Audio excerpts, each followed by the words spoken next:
Welcome to you all. It's great to be here this evening with you all to our virtual Foundation Gala.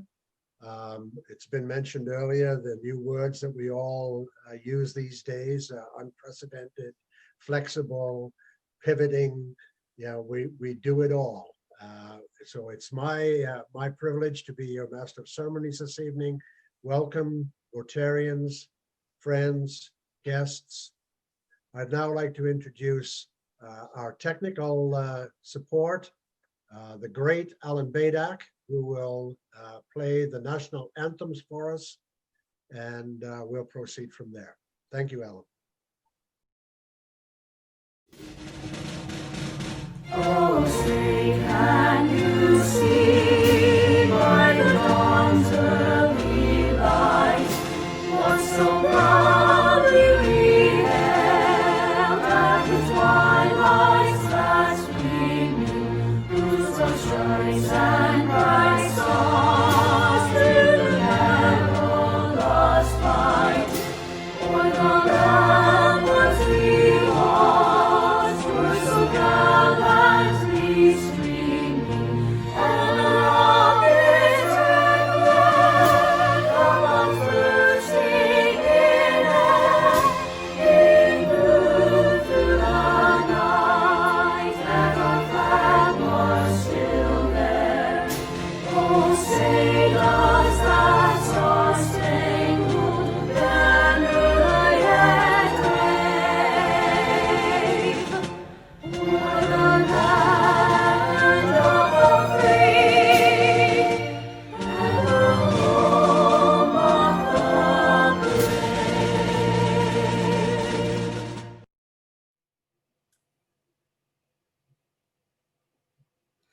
Oh, Canada, our home and native land, true patriot love in all of us command. With glowing hearts we see thee rise, the true north, strong and free. Far and wide, O Canada, we stand on guard for thee.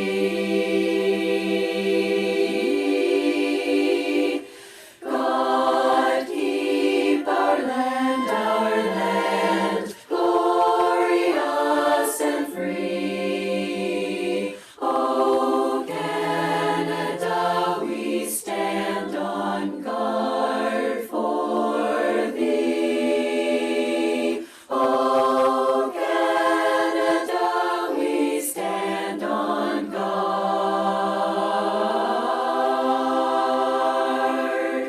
for thee.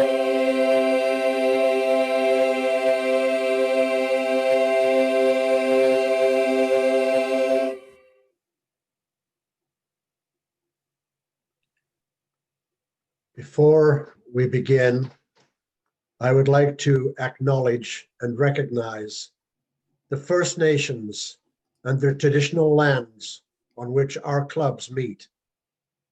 The Salish people have known these lands from time immemorial. These are Coast Salish is made up of numerous bands throughout British Columbia and Washington State, and we appreciate what they have given Canada and the US in the past. Thank you.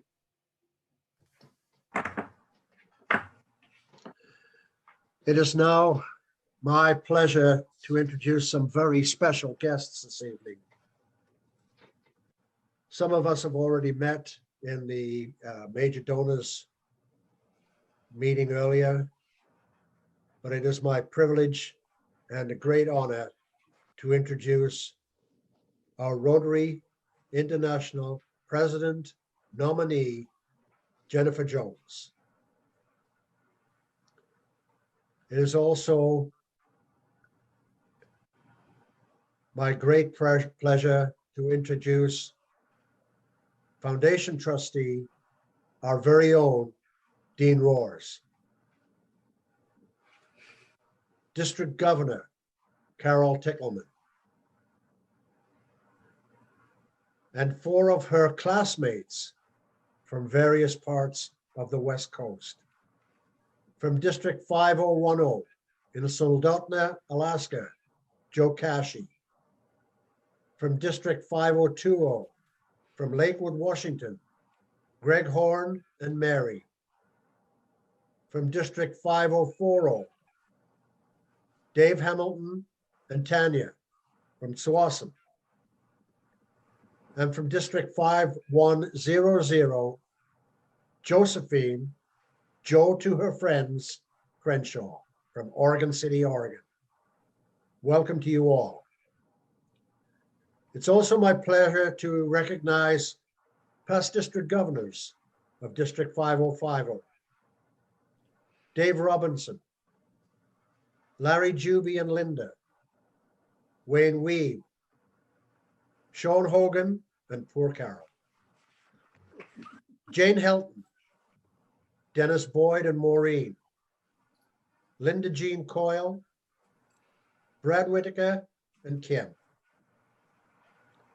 It's also my pleasure to introduce our District Governor-elect, Bev Harrington, District Governor nominee, Raj Rajagopal.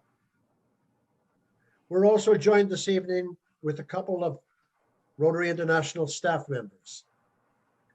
Our Senior Major Gifts Officer, Carolyn Ferguson, and Annual Gifts Officer, Edina Mohovic.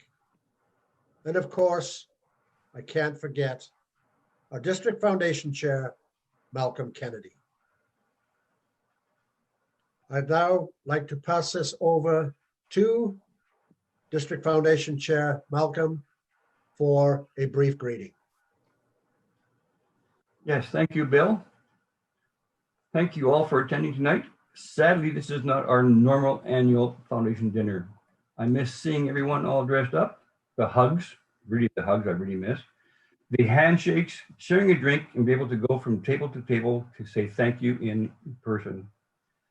The upside of Zoom, and there are days when I struggle to find the upside, is it allows us to invite many special guests. Tonight, we're able to do just that, the long list that Bill just introduced. I'm going to step out of the way and let you enjoy our very full program. I'll be back with you at the close of the evening, and I wish you all a great night. Bill, back to you. Thank you, Malcolm. It's now my distinct honor to introduce our District Governor, Carol Tickleman. Carol. Thank you, Bill.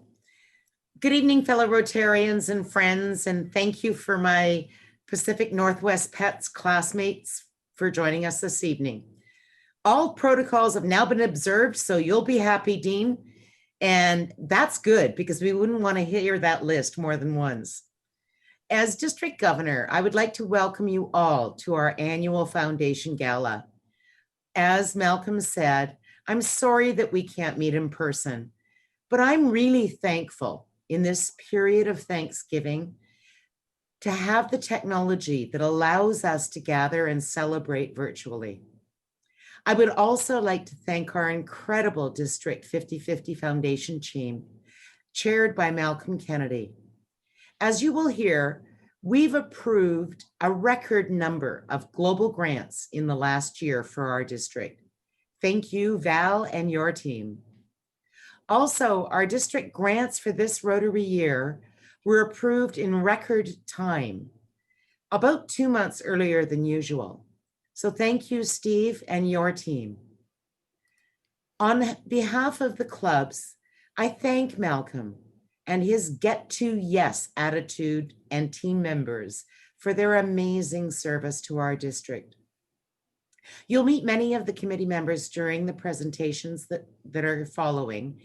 However, I want to thank Steve Morak for his years of service as our annual Giving and Paul Harris Society Chair, and I wish him well in his medical struggles at the moment.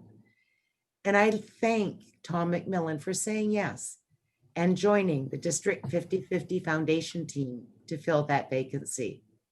Enjoy the evening, everybody, and we'll talk to you later. Back to you, Bill. Thank you, Carol. That was great. And it's now my turn to hand it over to immediate past district, or these titles, I'm telling you. Immediate past district governor, Brad. No, I'm jumping ahead. My apologies. I wouldn't want to miss this person because she is very special to us, very special to me. She's a member of my club. It is my honor to introduce the Rotary Foundation trustee, the newest Rotary Foundation trustee, Dean Rohrs. Thank you, Bill. Thank you, Carol, and welcome to everybody on this call this evening. I'm very honored to bring greetings from the Rotary Foundation, from the chair, Ravi Ravindran, all of the members of the Board of Trustees, and our wonderful support staff at TRF, some of those who are with us on this call this evening. The motto for the Rotary Foundation is doing good in the world. And that's exactly what it does. But it cannot possibly do that without the help and support of all the districts, all the district members around the world. It makes such a difference to know that we don't stand alone, we stand together in doing good in the world. I'm so proud to be part of District 5050. You're an amazing district. You shine very, very brightly in giving, in being part and supporting the Rotary Foundation in Canada, but not only in Canada, but in the rest of the world. We know it's challenging times for all of us with COVID. We know we're going through a whole new change in the way that we are doing, the way that we normally do our business. But that doesn't mean that we stop in our support of the Rotary Foundation. I have a quote that I often give, and it's attributed to many different people, but the first person who ever said it was a woman called Shirley Chisholm, and she was the first African-American who sat on the US Congress. And she said that service is the rent that we pay for our room on this earth. Well, each one of us provides service in a different way. Some of us do it in the hands-on way. Some of us give it by the contributions that we give to our Rotary Foundation. So service being so much part of the intricate skeleton of Rotary means that every single one of us is there to do our bit. So I thank you this evening on behalf of the Rotary Foundation, on behalf of the Rotary Foundation Canada, and on behalf of the recipients all across the world of the projects and the funds and the programs that are supplied through Rotary and through your generous contributions and through your service to Rotary. Thank you. Thank you, Dean. That was great. Thank you so much. It's now time to move into the recognition portion of the evening. And I'd like to call upon District Governor-elect Bev Harrington to take over the next section. Bev. Good evening. Many of you have turned out for golf fun over the past 24 years, rain or shine. Thanks to my co-chair, Bill Murray, and our committee, great plans were in place to celebrate the 25th anniversary of this annual event, when COVID-19 knocked us right off the golf course at Homestead Farms. Besides enjoying lots of fun and fellowship, the main purpose of Golf Fun is to encourage donations to the Rotary Foundation. We boldly asked your clubs to donate anyway and encouraged all of you to personally donate as well. Past District Governor Sean Hogan, who is with us tonight, generously offered his accumulated Paul Harris points to match your donations of $250 or more. Through that, over 42,000 points and $42,000 were awarded. The money was donated to the foundation, and the members donating were 86 Rotarians, 42,000 points. Wow, that was an incredible offer for you to make, Sean. Made a huge difference. Well, you know, we were concerned about matching the $51,000 donated to the foundation last year at Golf Fund.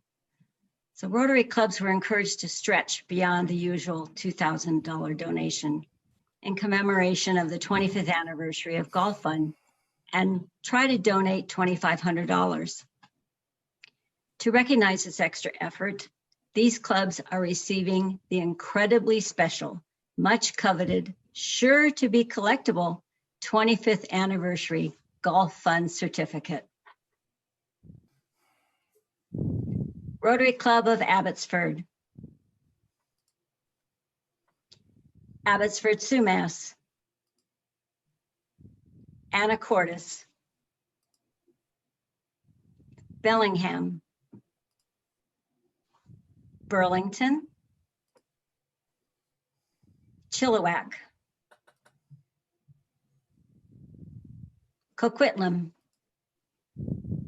Coquitlam Sunrise. Everett Port Gardner. Fidalgo Island. La Conner. Lake Stevens. Langley. Langley Central. PNW Passport. Semiahmoo White Rock. Skagit. South Everett Mukilteo. Stanwood Camino. Whidbey Westside. White Rock. White Rock Peace Arch.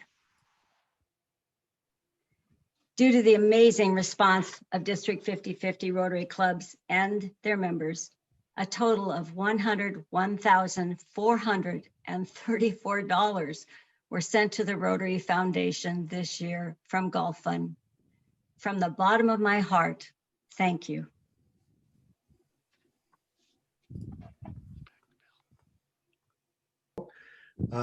It's now my pleasure to introduce the Tom McMillan, who will present the certificates for the next batch of clubs who will be recognized.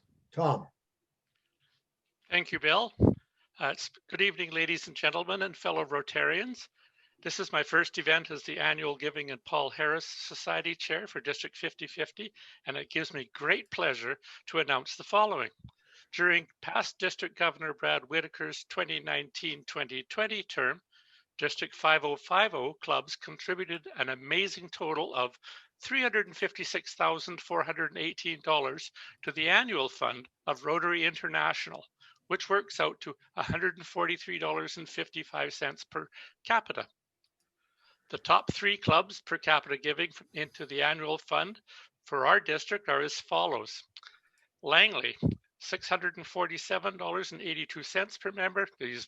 White Rock, $406.22 per member, and Arlington with $295 per member. These three clubs will receive a special banner from Rotary International honoring their commitment to Rotary. Now it gives me great pleasure to announce the clubs in District 50/50 that are 100% foundation clubs. This designation is a recognition from Rotary International for clubs that achieve an average of $100 in per capita giving and a 100% participation of at least $25 from each dues-paying member during the Rotary year to the following: Polio Plus, the Annual Fund, Approved Global Grants, or the Endowment Fund. The 7 out of 57 clubs that achieve this recognition and will receive a banner and certificate from Rotary International to display are as follows: Abbotsford Sumas, Cloverdale, Langley, Lake Stevens, Mission, Mount Baker, and Whidbey Westside. Congratulations. I am pleased and excited to award to the following Rotary clubs that have achieved the coveted Every Rotarian Every Year club status. This award is given to clubs that achieve a minimum annual fund contribution of $100 per capita during the Rotary year. And every dues paying member of the club must contribute at least $25 to the annual fund during the same year. Again, 7 clubs out of 57 in our district have achieved this honor and will receive the coveted banner and certificate from Rotary International to display, and they are as follows: Abbotsford Sumas, Cloverdale, Lake Stevens, Langley, Mission, Mount Baker, and Whidbey Westside. There seems to be a theme here. If other clubs are interested in joining this committed group and need more information on how to achieve this designation, my email address is on the district website. And now back to Bill. Thank you, Tom. It's now my pleasure to introduce the Polio Plus Chair for District 5050, Jim Purcell. Thanks, Bill, and good evening to everyone. Late in District Governor Brad's year, 2019-2020, he realized that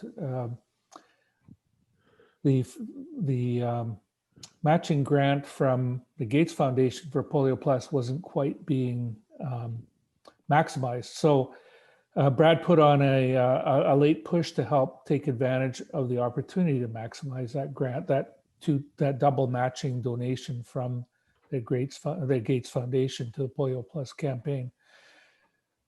We were able to successfully outperform and raised a total of $182,869 US. This was 169% of our goal for the year. We were second amongst the 21 districts in Zone 28. So great job to everyone in the district. It's my pleasure to recognize 16 clubs, next slide please, in District 5050 who have contributed at least $1,500.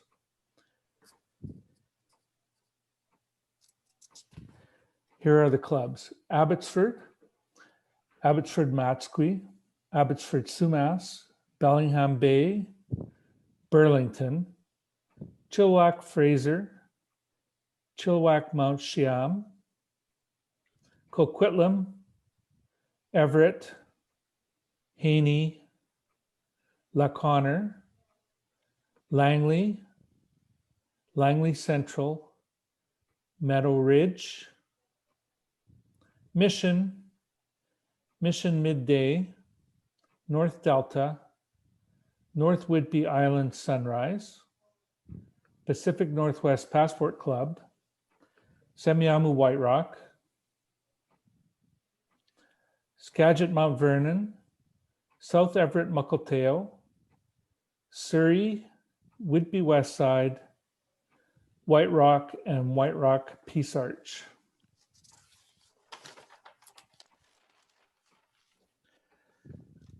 Of all of those clubs, there were 4 in particular who deserve special mention. These were clubs that gave more than $13,000 US to the Polio Plus. The clubs are Arlington, Bellingham, Chilliwack, and San Juan Islands. So congratulations to all of these clubs. Thank you all for an excellent result. Back to Bill. Thank you, Jim. Some great numbers there. Special congratulations to San Juan Islands, Friday Harbor. That's $26,000. Wow, what a number. Very great numbers from every club. It's now my pleasure to introduce immediate past District Governor Brad Whitaker to give some very special awards. Brad. Thank you very much, PD. Geez, Bill, and good evening, fellow Rotarians and guests, and our special guests. We had 4 awards that went out from Rotary International and Rotary Foundation, which we presented at the installation of Carol Tickleman as our district governor for 2020-2021. We described those in detail, so I'm not going to go in detail at this point, but I would like to recognize the following. And the first one is the Service Above Self Award, which Rotary International bestows upon a member who, through devotion and exemplary efforts, embodies Rotary's service above self. And that award this year went to past District Governor Rod Thompson, who's done just about everything in Rotary. And you can see the award there that was given to him, the pin on the left and the crystal on the right. Oh, I didn't know we had musical accompaniment. And the International Service Award for a Polio-Free World recognizes the significant act of personal service towards the goal of polio eradication. And we cannot forget Lee Harmon's great Peking to Paris rally race, in which he raised $50,000 for Polio Plus, and also did it all at his own expense of driving that 1931 Miss Vicky Ford Victoria.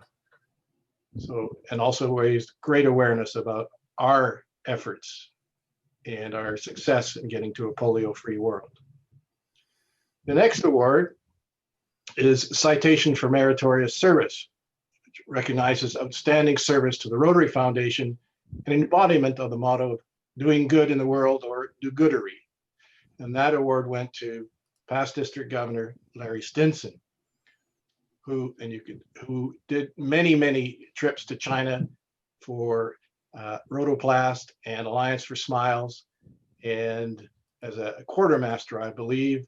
And he did say once that a volunteer, you don't have to be an expert at it, because I've never been a quartermaster before.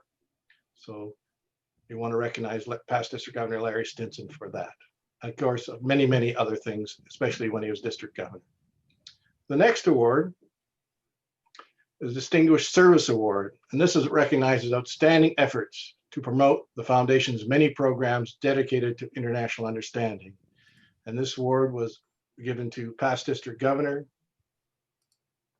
David Robinson. Dave Robinson, who has done an enormous amount for the Foundation, and especially with CRCID program in Canada, as did Rod Thompson as well. And Dave was instrumental in chairing the Centennial Board for Rotary, and was the main driver behind establishing a school in Afghanistan so that kids could get an education. Great musical accompaniment.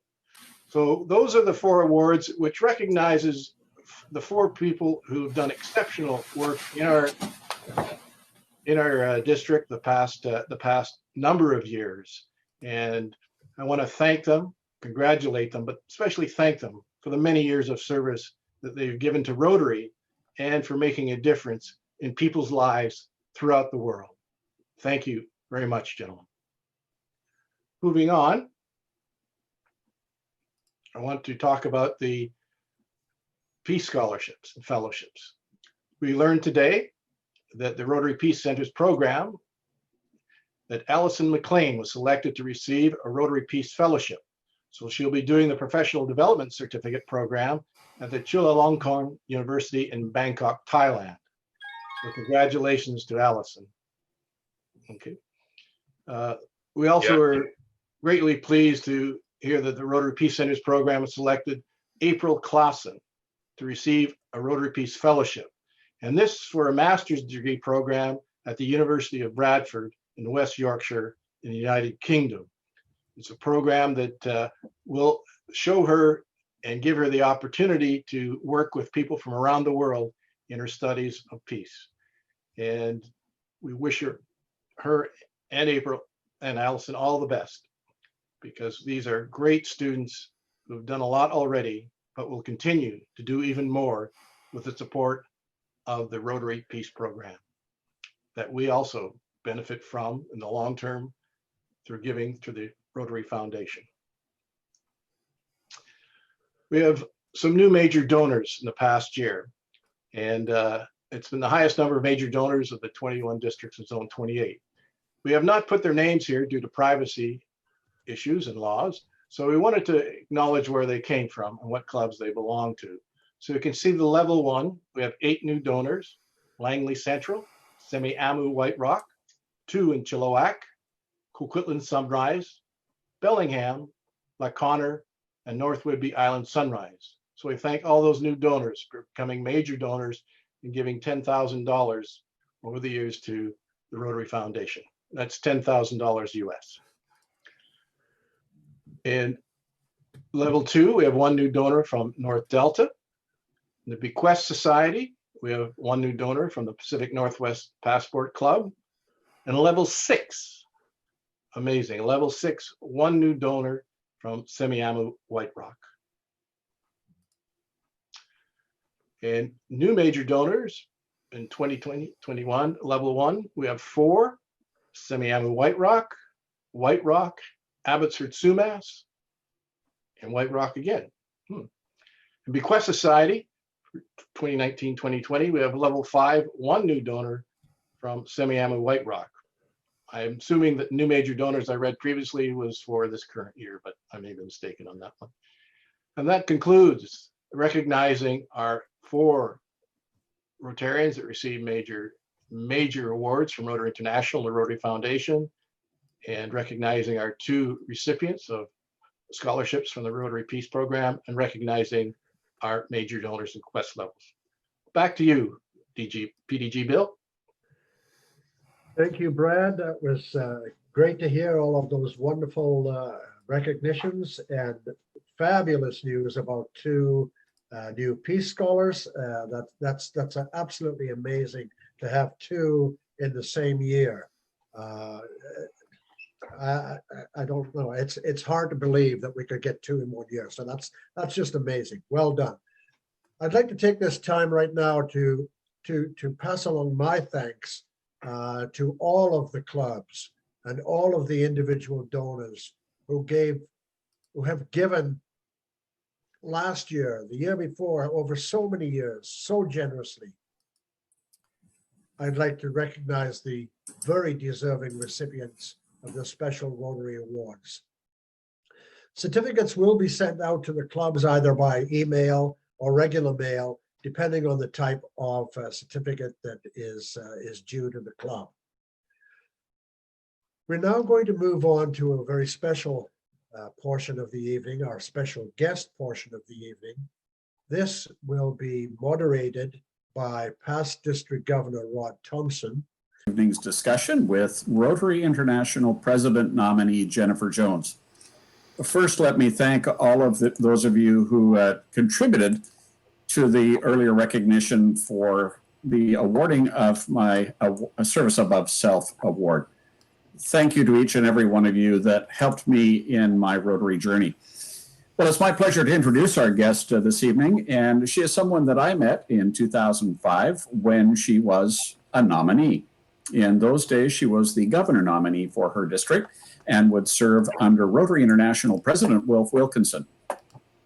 Now, she is someone who is clearly the first woman to have ascended to the position of Rotary International President nominee. But beyond that, she is a highly qualified person who has really earned this opportunity to lead our organization.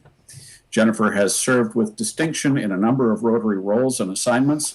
She has led us as a Rotary International trustee, a Rotary International director, and recently as a trustee briefly on the foundation. And we heard that Dean Roars has ascended to that position to replace Jennifer, and congratulations, Dean.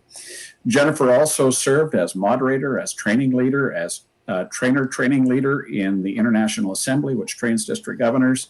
She has fulfilled a number of roles on a variety of different committees for Rotary International.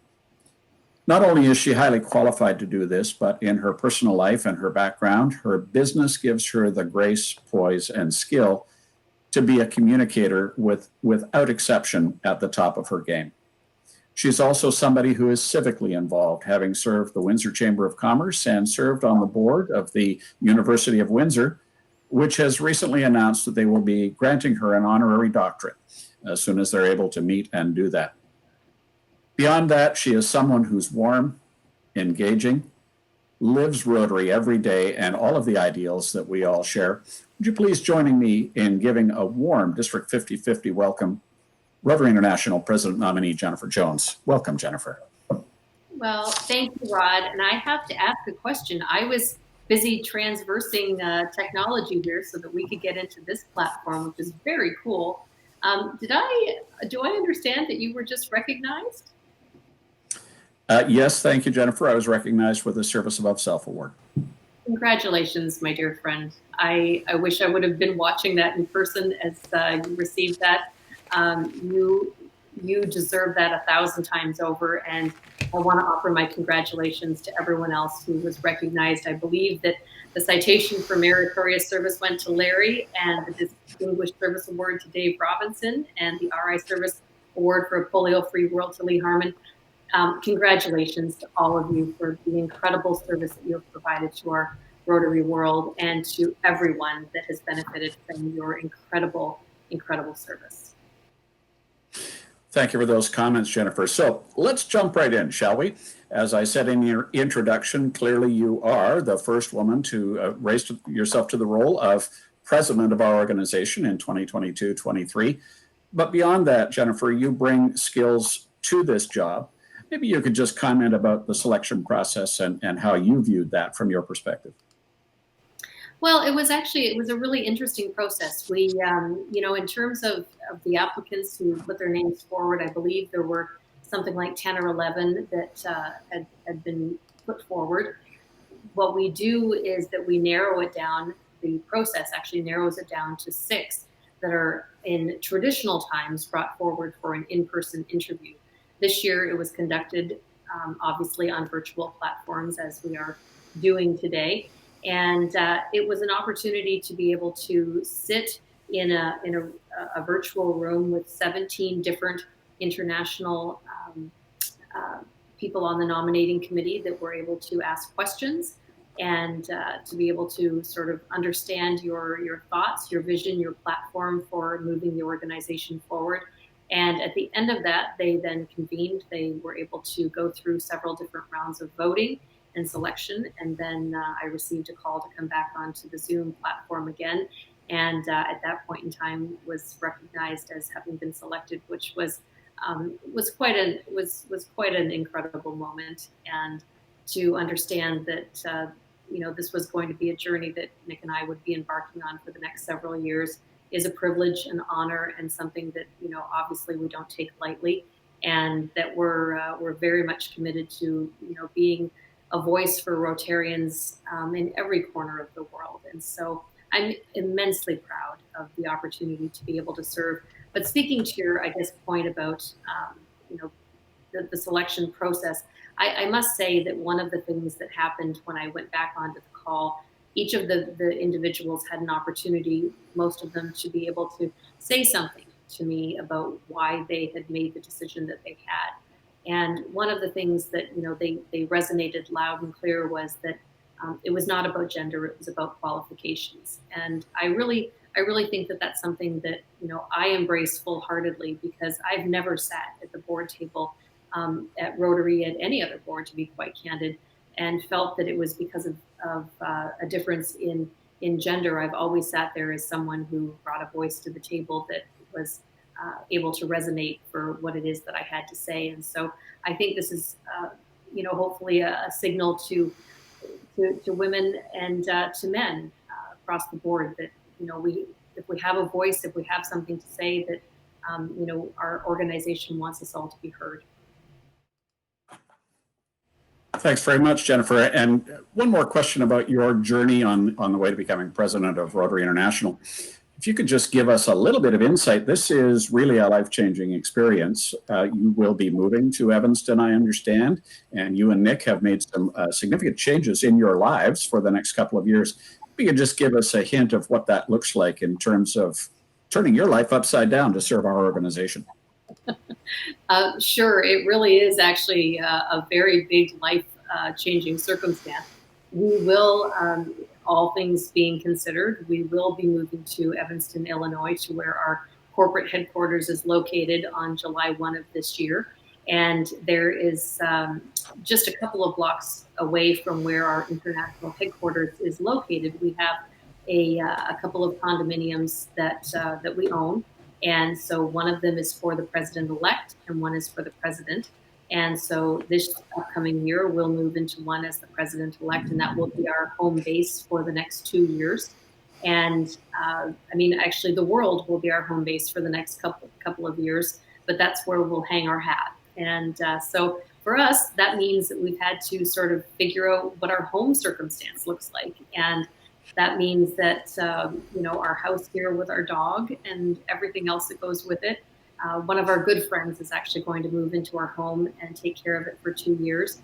And my husband's medical practice, we have a young physician who's just graduating from medical school right now, who's been a very dear friend for a number of years. He's actually volunteered to take it over for the time that we're going to be out of country. And so, it just is like the cards have aligned. And fortunately for us, we're really only about an hour's flight away from home. And so if we need to maybe parachute back in for a birthday or a special event, I'm hoping that we're going to be able to do that with some sense of ease. Much more ease than, if you're a president right now in Germany, as is Holger Knack, our current president, or our incoming president, Shaker Mehta. We have, I consider that to be a little bit of a luxury considering where we're located. Well, thanks very much, Jennifer, for that insight. So let's talk a little bit now about Foundation, as this is obviously a Foundation event. World Polio Day had just occurred not quite 2 weeks ago now. Jennifer, give us some insights into what you believe World Polio Day means to our organization, Rotary, and how the effect of that day is on fundraising, on the way we approach polio and polio eradication. Yeah, you know what? I think that World Polio Day has been a time that really galvanizes us behind this greater purpose. And for more than 30 years, Rotary started our polio eradication efforts in the world. And for more than 30 years, we've gotten behind that. And World Polio Day gives us this opportunity to kind of check in, see where we're at, see what we're doing. And this year, we've had so much good news. 2020, my goodness, we need good news.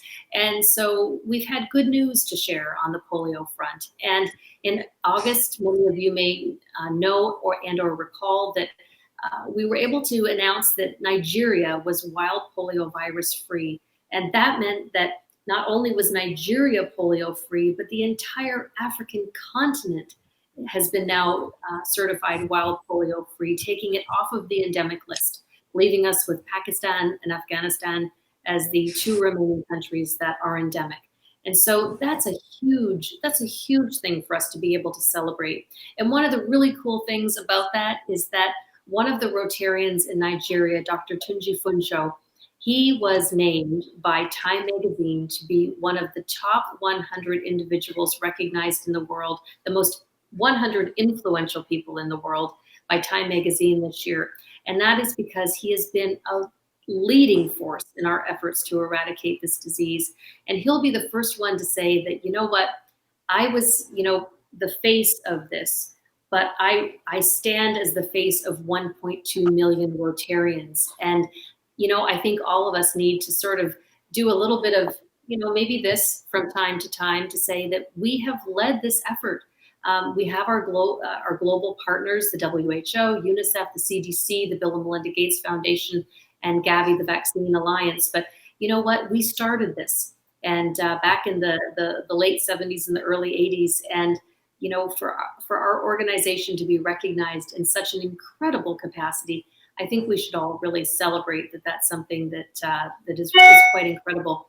And one last thing that I think we really need to celebrate is the fact that we crafted and created, along with our partners, but we started it, creating this global health infrastructure that we have across more than 70 countries, where we're able to provide immunization, surveillance, contact tracking, and tracing in real time that has not only helped us to deal with polio, but it's helped us to shut down COVID in many parts of our world. And we need to understand and tell this story to people, because Rotarians, we are galvanized behind public health, and we are making a Herculean difference. And so every one of you on this call tonight, as we've celebrated the amounts of money that we've raised in polio eradication awareness and support, every one of those dollars goes to making sure that, we are changing our planet. And, this year more than ever, as we have been dealing with COVID, that, understanding that we have been able to support those efforts because of our polio infrastructure, I think we should be immensely proud. I think we should stand tall and proud and share this story with a lot of people, because, even though we're one individual, collectively, we're making a big difference on the global stage. Thank you, Jennifer. And you, just to follow up on something you said there, we have celebrated that Africa is now wild polio virus free, but there has been reports circulating regarding vaccine-derived polio cases. And obviously that has some Rotarians very concerned. I know vaccine-derived means different things when some people hear it than what it really means. Can you give us a little background on what that means and what we're doing about it? Sure. Actually, you know what? It's a really good question. And it's one that I will admit, until very recently, I quite candidly thought that when someone talked about a vaccine-derived case of polio, that meant that we gave them the drops and they contracted polio. It's not the case. What happens with vaccine-derived polio is we provide the immunization. It protects the child that we give the immunization to. They then secrete through defecation. It goes into the water system. It goes into the sewage system. Another child who has not been immunized, who is then in contact with this, is someone who is then infected with a lesser case because it's been through another person. It's not as strong as what it would have been if it were a direct contact, but it's still a case that they have not been immunized and they have been now exposed to this level of virus. And so it just punctuates more than ever that we need to get to every last child. The ones that we're able to get to, yes, they're being well supported, but the ones who aren't are susceptible and vulnerable. And we need to make sure that they are not in the path of some stray virus that gets out into the system. So it's like I said, it's something that until recently I thought it was a very different story, but I think it's very fascinating and very interesting, and one way that we really need to focus our efforts. Thanks very much. I hope that explanation helps clear things up for people that were wondering about that. A couple more questions here, and then we're going to move on a little bit. But you mentioned partnerships in your earlier answer, and I think we're all familiar with World Health and CDC and the Gates and so on. But you mentioned Gavi. Maybe you could just tell us what Gavi means to us and who they are and why it's important to us to partner with them. Sure. Well, Gavi is the Vaccine Alliance, and they come on as a partner in the Global Polio Eradication Initiative Consortium within the past year and a half, perhaps. And obviously, even just by their name, you understand that they're very much about providing vaccines. They receive funding from a lot of the same sources that Rotary does. In particular, I will say that in the spectrum of fund development from a Canadian perspective, we have been very fortunate to have the Canadian government support our polio eradication efforts, at least for the past successive 5 governments. It's one of the most powerful nonpartisan issues that we can actually cite in our own country. And cumulatively, over the past 5 successive governments, we have received gifts in, just shy, I will say, of more than $1 billion with a B, 1 billion. And just this past spring, the Minister of International Development, Karina Gould, announced 190 million Canadian dollars for the next 3 years to our eradication initiatives, understanding that this is a global issue that Canada very much feels very powerfully and passionately about. And so they made that commitment. I will say also, I know that we have our good American friends in this district on the call as well, and the U.S. government has been equally as steadfast in their resolve to support our eradication initiatives, and quite candidly, in far more excess funds than the Canadian government. But I think probably on a per capita basis, we're probably in very good stead with each other. But certainly our governments have understood that this means something very profound in our world, and it's something that we actually can tackle and make a difference on. Gavi has gone to the Canadian government for funds as well. And so while you may think that we are in competition with each other, we're not. We're all striving to do good work in the vaccine field, and they have a broader spectrum than we do, but they're equally as committed to making sure that polio eradication is a chief priority for us in our global atmosphere. Thanks very much, Jen. And we did get a question from one of our participants who put that in when they were registering. Thank you for that. Suggestions that you might have on how we can engage Rotaractors and younger Rotarians in terms of gifts to the Rotary Foundation. We've heard some stories earlier tonight that people that were involved in families that had polio or knew somebody that was a neighbor or a friend that had polio, but we've had a couple of generations that are not familiar with what polio does. How can we engage Rotaractors and young Rotarians? Jennifer, your thoughts? Yeah, sure. That's a very, very good question, and one that's very relevant in our world today. You know, I'm going to take it and amplify that out to what is the value for Rotaractors and young Rotarians, even for our organization. And, you know, one of the things that they come to realize and that we provide is this incredible value proposition of skill development, professional development. And, you know, when someone, regardless of age, whether they're 18, 25, 45, 75, when we see the value in what it is that we offer as an organization, you know, people will find the way to support that. We carve out funds in our own pocketbook when we understand that it's something that is meaningful to us. And so, you know, when we talk about, you know, members who are Rotaractors or members under the age of 40, you know, I think what we offer is something that's very attractive and very appealing. And while we're celebrating our Foundation Month this year, we look around the spectrum of the areas of focus of what we offer. In particular, the new area of focus that is being established on July 1 of this year, supporting the environment. And that is something that, you know, it doesn't have an age restriction, but it certainly is a hotbed for younger members of our community. And, you know, one of the things that I think we're going to see out of that area of focus, quite candidly, is an opportunity for small gifts to magnify into large impact. And, you know, you can look at different examples in the past of different fundraising initiatives where, you know, we look towards large gifts becoming sort of the bigger piece of the puzzle. But I think that through use of social media, through engaging our younger Rotaractors and / Rotarians who understand what is actually changing our world right now, $10 times a million is a lot. Is not a big shift to think that we could be in this kind of atmosphere in our fund development planning. And so I really do think that this is a huge opportunity in the landscape that we have ahead of us.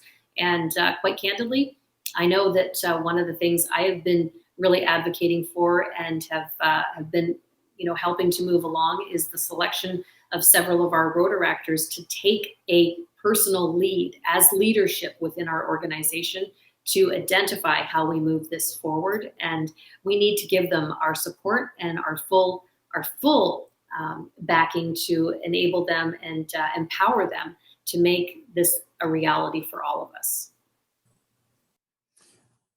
So Jennifer, you touched on the environment as our 7th area of focus, and the trustees have, of course, made that real. But I understand there was an amount of research that went into that decision, that it wasn't taken lightly, that there was some discussion about the fact that it was already included in many of our 6 areas of focus when World Fund was being tapped for global grants. So maybe you could just tell us some of the background thinking to why the environment was brought forward as our 7th area. Sure. Well, you know, one of the things that I'll state is sort of an obvious point from the very beginning. When we first started looking at the environment, there was a sense of, do we want it to be an add-on to the 6 areas of focus, or do we want it to be a standalone area of focus? And so that was kind of the call to action. Which one of them do we want them to be? And so when we started to look at the landscape of what Rotarians, even in the past year, had supported, if you looked at global grants and you could parse out in a global grant, what part of it actually touched on the environment? So were there environmental aspects of the current last year global grants? if we actually were able to sort of delineate that out, we could see that $18 million of our global grants actually had an application that touched on the environment. So quite honestly, our Rotarians were telling us where to put our money, where they wanted our money to be spent. Now, the task force that was convened under past President Ian Risley, I had the pleasure of sitting on. There were 5 or 6 of us that sat on this, including a Rotaractor. And so we went through a very vigorous process of trying to understand what it was that we should do. We talked to experts, we did research. It was a very robust process. And part of that was understanding and calling out the obvious, that there are parts of the environment that can be construed as political. The words climate change, for example, have a connotation to one person compared to another. But at the end of the day, what we really discovered and what we came to realize is that, Rotarians, we exist in a non-political world. We are a non-political organization, non-governmental organization. And so our work can be done in a way that is non-political, that, if we're asking Rotarians to go out there and come back to us with projects, they're coming back to us with things that mean something, cleaning up their waterways, their rivers, their lakes. They're coming back to us with, let's eliminate plastics. Let's make sure that our trails are clean. Let's make sure that our water is potable. I mean, these are things that are non-political elements that we're doing just every day. And we can amplify that by 1.2 million Rotarians around the world. And aren't we fortunate that we're able to make that kind of a difference? You think back to when President Ian was our president just a couple of years ago, asking us to each plant trees. He was envisioning trees. I don't even know what the amount that he thought he was going to challenge us to do, but with 1.2 million Rotarians, we knew we could do quite a few. Millions and millions and millions of trees were planted, far in excess of what he ever could have possibly imagined. And that's because we have an infrastructure, we have membership where we can say to one another, what do you think about this? Why don't we all try and do a little piece? And you know what? Collectively, when you amplify that, we're able to make a big difference. We're able to leverage our assets and our energy towards making a huge difference in the world. And so I'm very excited to see the environment enter into this. I mean, we've got one planet. We don't have a plan B, and we need to treat her well. Thank you very much, Jennifer. So there's 2 thoughts here. First is that as we look to the future, we know that there's going to be a significant transfer of wealth over the next 10 to 15 years. And we also know that our World Fund is being tapped more and more in early stages. In other words, we're spending our money fast because Rotarians are responding with global grant projects. Can you try and link, Jennifer, the importance of gifts to the endowment fund and how that's going to help us fund World Fund projects into the future? Sure, that's a really good question, Rod. And let me start by just giving a little bit of a landscape at where we are now. So, several years ago, as many of you on this call will know, we entered into what was called Future Vision. It was a complete overhaul and a complete way of relaunching our Rotary Foundation to be able to look at doing things on a larger scale with great stewardship and with larger impact to our communities. The lower threshold for a global grant, for example, being $30,000, not smaller projects. We wanted to make sure that Rotarians understood to scale larger, to make a larger impact. And so we've been able, very successfully, we've been wildly successful. Our global grants are off the charts in terms of, what it is that Rotarians are looking to do.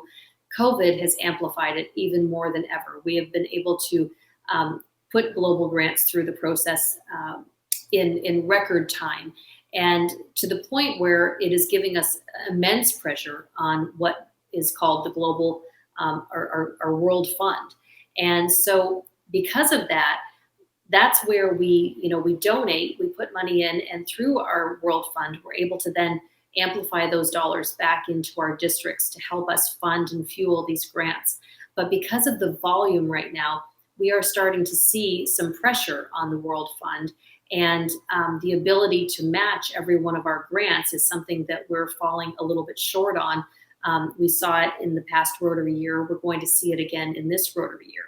Speaking specifically, Rod, to what you asked about, our endowment fund, this is something that we launched just a few years ago, where we're looking to raise $2.25 billion by 2025.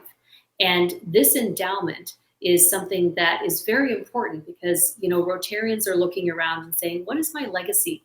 What is the legacy that I want to leave to, you know, to the people who follow, to the Rotarians that follow, to my family, to my world?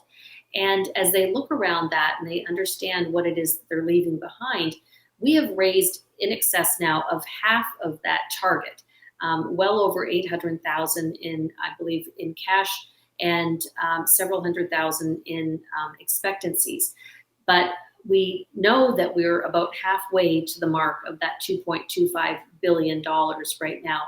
Once that's in place, that is going to be an economic engine that fuels our global grants in perpetuity. But we need to get to that point.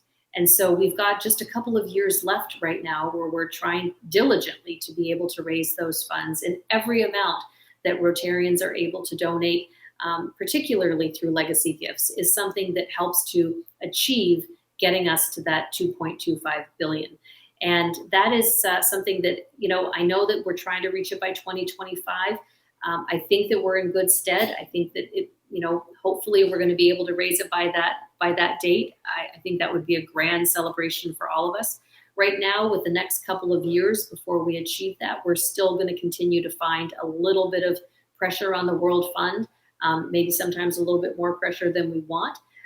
But it's getting us from here to filling that gap, and then having a little bit more comfort as we move forward. But I'm immensely proud at what we've been able to accomplish with the donations to our endowment fund.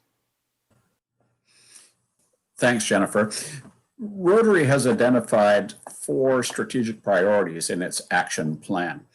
And when we read that action plan and those 4 priorities, it strikes me that the Rotary Foundation can play an integral part in achieving those action plan strategies. Could you give us a comment, Jennifer, specifically about how the Rotary Foundation will move to help us increase our impact? Sure. Let me just go over the 4 of our strategic pillars before I actually identify the singular one. But to increase our impact, to expand our reach, to enhance our participant engagement, and then to increase our ability to adapt. And before I comment any further, let me just say that increase our ability to adapt is the one that probably, you know, we kind of thought when the new strategic plan was being crafted that this would be an internal driver for us. But quite candidly, I think that with what we've been through right now, our ability to adapt has become the #1 driver for all of us out of being in this pandemic landscape. Increasing our impact, as you've asked about specifically, Rod, certainly with the Rotary Foundation, this is one where we understand that our impact to the world is something that we take enormous pride in. And through our global grant structure, through our district grant structure, it is the way that we make the difference. It's the way that we do good in the world.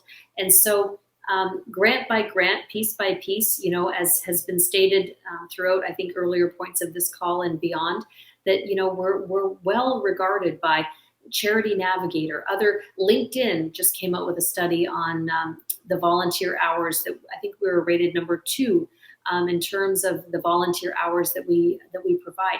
We are very well regarded by outside entities looking in at our organization as global leaders in increasing our impact throughout the world. And our Rotary Foundation, as we're celebrating tonight, is really quite candidly the vehicle that allows us to do that. It is something that we all understand, that we are able to put dollars into something that actually we have the best bang for our buck. And it is a benefit for the people in the world that we are supporting, but it's a benefit for all of us. And that's one of the things, quite candidly, as we know with our vision statement, when we talk about the lasting change in our global community, in our own backyard and in ourselves. That's one of the parts of that statement that I love the most, the lasting change within ourselves. And as we celebrate our foundation right now, I think that that's one of the cool things is that, when we put our head on our pillow at night, we can celebrate that lasting change within ourselves because we are part of something so much bigger than ourselves. And aren't we blessed to be living in a part of the world where our dollars can resonate so powerfully and can be so life altering for so many. Jennifer, since we're now talking about those 4 strategic priorities and how they link into the action plan for Rotary, and you mentioned all 4 of them, but you mentioned specifically enhanced participant engagement. And of course, the theory is that the more engaged a Rotarian is in what their passion is for Rotary, the longer they'll serve with Rotary and the longer we'll keep them as members and grow our organization. Can you talk about the links for enhancing participant engagement between Rotarians and how the Rotary Foundation feeds that need? Sure. Well, I think one of the most obvious things in terms of enhancing Rotary participation is the Rotary Foundation, our work in the Rotary Foundation actually provides legit opportunities for us to be hands-on and understanding how we definitively and directly can impact people in our world. And so, for someone who is sitting there tonight and thinking, okay, what does that mean to me? Well, maybe not right now, because obviously we're in a situation where, we are constrained to our home environment at this point in time. But, going forward, one of the most amazing things is to be able to go in an international service capacity and participate as a volunteer. This is something that our organization affords us the opportunity to be able to see the world in a way that many people will never understand or even appreciate. And when you go out and have that opportunity to be touched by a service project, to see the human face of what it is that we are doing with our very precious and valuable dollars, when you can feel that impact, when you can come home and you can share that story and you can tell that to people, that is not just a way that we raise or amplify the funds that we are putting into things. It's a way that we're able to actually share with other people, why would you not want to be part of our great organization? We are doing these amazing things. Please come join us.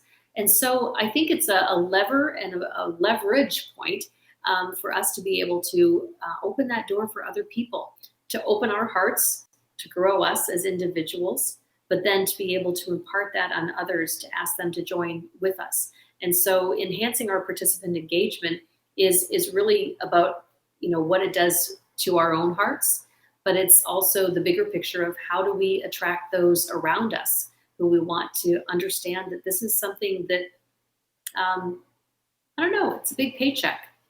It's how I see it. I think it's a big paycheck for our hearts. Thanks very much, Jennifer. As we come to the end of our time together, just want to ask you, this is now, you're moving forward with the organization into a future that's a bit uncertain given our challenges with COVID. But what do you see beyond the immediacy of COVID? What do you see as the biggest challenge to the Rotary Foundation and or to Rotary International as we move forward into the future and during your presidency? Wow, biggest challenge. That's a good one. Well, I think that, I guess I'll probably sound like I'm repeating myself a little bit, but the ability for us to be able to attract attention to what it is that we're doing, to put that human face, like I said earlier, on what it is that we do. I think that every challenge presents an opportunity. As our president Holger Kanak would say, Rotary opens opportunities. And I don't want to sound cliche about that, but it really is an opportunity for us to be able to, in many ways, shine a light on what it is that we do. And that challenge becomes, how do we get other people, other partners, other entities to become involved in supporting the good work that we do. And so I guess I would leave it as a challenge, if I may, to all of you from your different Rotary clubs to look around, to do a scan, see what your communities are doing. Look who you might want to partner with. Look at who might, if you sell them the story, if you share the story of what it is that you're doing in your club, whether it's for a local community need or whether it's an international project, if you can share something like that with them, the human face of what it is that we do, how we're changing the global landscape, then maybe perhaps they'll want to join with you. And I think that that's one area, quite candidly, that is under-tapped and undermined, from a foundation point at large, is that we're not necessarily tapping into larger external pools of funds to come in and help us with a lot of the great things that we're doing. And so it is something, quite candidly, that I've been speaking with people recently about, is how do we look around at some of the large, philanthropic supporters in our world and say, you know what, we are one of the best stewards of funds in the world. Wouldn't you like to bank some of your money and park some of it here, and we'll take care of it for you? I think we need to do a better job of that. And so, quite candidly, that's something that I think going forward is something I want to champion. And I think it's something that's a reality for all of us, and not just at the corporate level, but all the way down to the club level, where we know that we've got incredible partners in our community who support the good work that we do. And why don't we challenge them to help us in maybe even more profound ways? So I'll leave you with that thought, and also with my incredible gratitude for spending a Friday night hanging out together and being able to just my opportunity to say thank you. Thank you to each and every one of you for being able to do what you do, for being Rotarians, for being leaders in our organization, and for, again, spending this incredible time all together tonight. It's incredibly appreciated, and thank you sincerely. Jennifer, indeed, thank you. It's been a real pleasure to work with you this evening, and going back that 15 years to when you were a nominee, and gosh, here you are again, a nominee. It's really wonderful to have watched as you have worked through Rotary to help people, and it's great to see. I know that you and Nick will both be great representatives of our organization and move us forward. Well, with that, I'd like to hand off back to Bill, I think, and we're going to have a more formal thank you. But Jennifer, from me, thank you very much. Thanks, Rod. Thank you, Rod. Thank you, Jennifer. It's now my pleasure to introduce District Governor nominee Roger Kapal, who fortunately will be the District Governor of 50/50 during.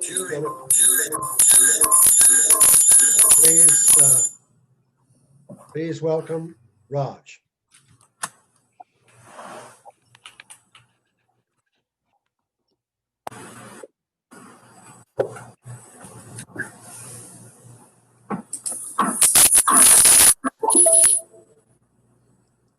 Wow is the only word that comes to my mind. Thank you very much, Rotary International President nominee Jennifer, for taking the time out of your busy schedule and joining us in our District Rotary Foundation virtual dinner gala. I know your presentation was organized before COVID, before you became the RI President nominee. However, despite your considerably increased workload, you decided to honor us and be with us today and actively participate with a great amount of energy in answering various questions.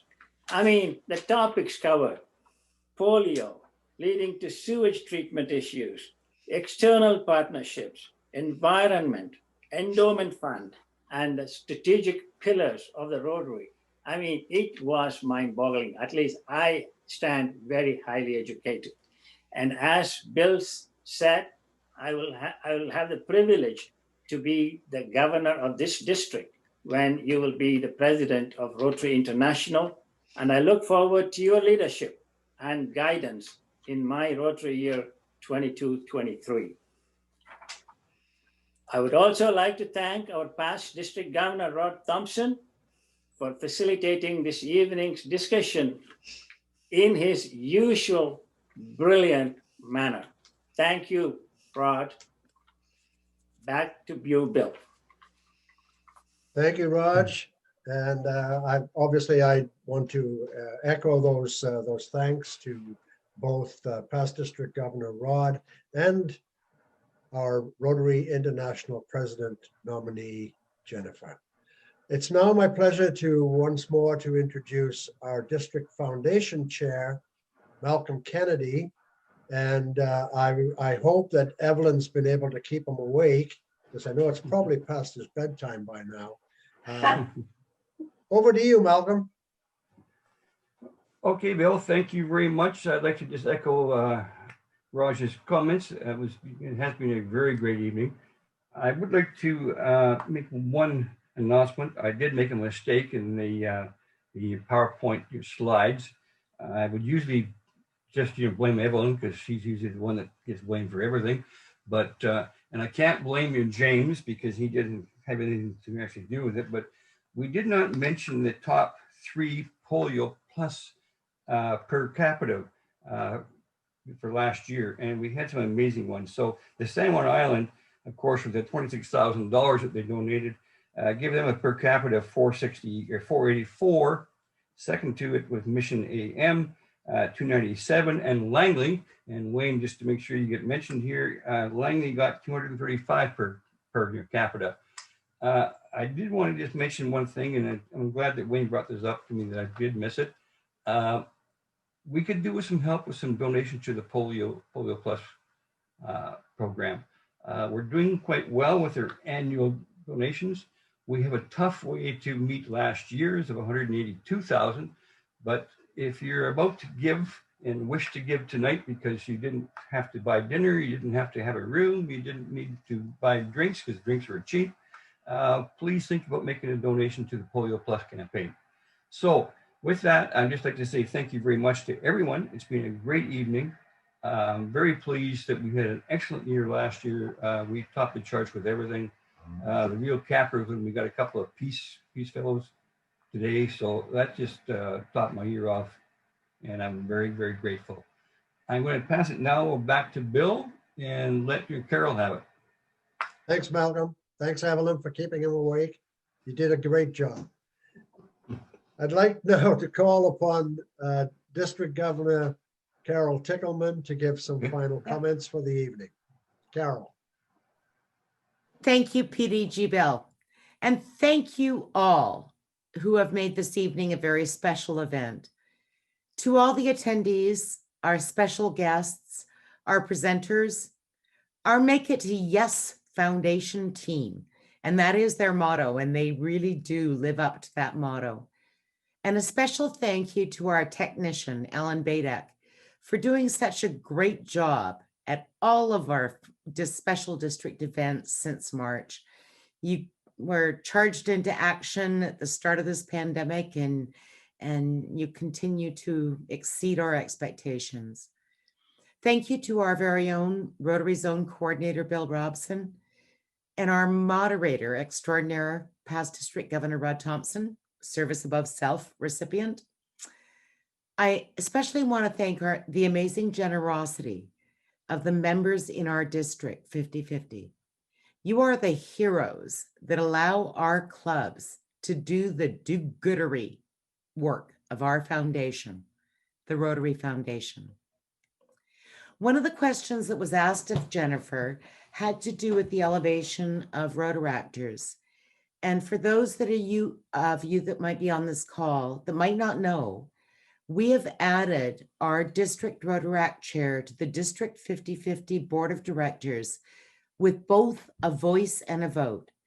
That was an initiative that past District Governor Brad did last year. And it speaks to our districts embracing the elevation of Rotaractors. We also have Rotaractors on not virtually, but we do have them, even though they're meeting virtually, but we've got Rotaractors on almost all of our district committees as well. Another question that was asked of Jennifer had to do with our 4 pillars. Our clubs in District 50 have proven that they have the ability to adapt, and that's been proven in spades in the last 7 months. And the impact our clubs have had since March has been very evident in my club visits over the last 2 months. Our district initiative back in March, and I again recognize past district governor Brad for applying for that COVID response grant from RI, and our district matching that with another $45,000 to give and divide $60,000 over our 12 areas, giving the areas an area COVID response grant was the spark that got everybody out of the dark back in at the end of March and the beginning of April. And I hope that message that we sent proves from both RI and the district that Rotary happens at the club. You guys did it. You responded to the support that we gave you, and I celebrate all of the clubs for the actions that they took and the initiatives that they've done since that time, because you were given the permission to serve your communities and your members. If you didn't miss the cloaked amazing announcement, and drum roll, our very own Rotary International past Vice President Dean Roars was elected to by the RI board to complete the rest of Jennifer's term as a foundation trustee. So thank you, Dean. Thank you for your mentorship. Thank you for your leadership. And thank you for your service to your Rotary. And well, just thank you for being you. You're amazing. A Rotary International President nominee, Jennifer, our special guest tonight. You heard at the major donor reception we had before about John Blesson's birdhouse. And as a gift from our district, you will be receiving one of those birdhouses by courier. I'm not sure if I have to send it to Evanston or Ontario, but we'll figure that out.